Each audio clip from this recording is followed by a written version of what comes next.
La météo vous est présentée par Pleinchamp.com.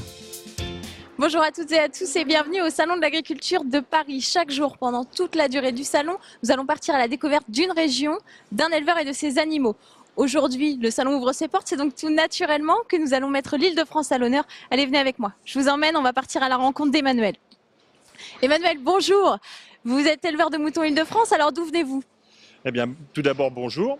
Je viens de quelques kilomètres au nord de Paris, une petite centaine de kilomètres au nord de Paris, proche donc de la région parisienne, et j'élève des moutons de race Île-de-France. Alors justement, les moutons Île-de-France, quelles sont les caractéristiques de cette race ?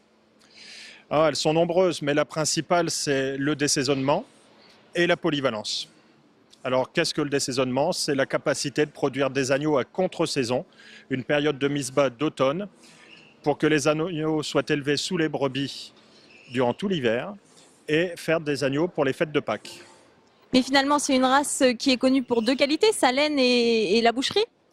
Tout à fait, ce sont tout d'abord les critères que l'on recherche pour la production, la viande. En France, nous produisons de la viande ou du lait en fonction des troupeaux et de la région où on se trouve. La race Île-de-France a une particularité dans ses origines. Elle est issue d'un croisement d'une race anglaise et de la race mérinos, mondialement réputée pour la qualité de sa laine. Et vous, vos bêtes, vous les exportez ?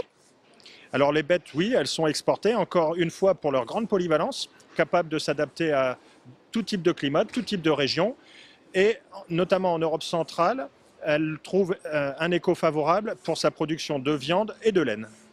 Et est-ce que vous savez le temps qu'il va faire demain en Île-de-France ? Non, j'espère qu'il ne fera pas aussi gris qu'aujourd'hui. Eh bien non, demain l'Île-de-France profitera d'une journée agréable et sèche. L'après-midi sera plus nuageuse en revanche.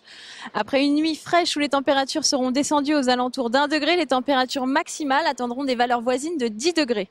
Nationalement maintenant, dimanche en matinée, une perturbation apportera de la pluie sur la Bretagne pour s'étirer en fin de journée du Nord-Pas-de-Calais à l'Aquitaine.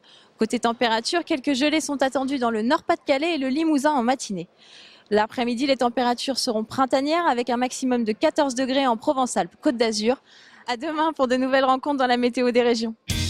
C'était la météo avec Pleinchamp.com.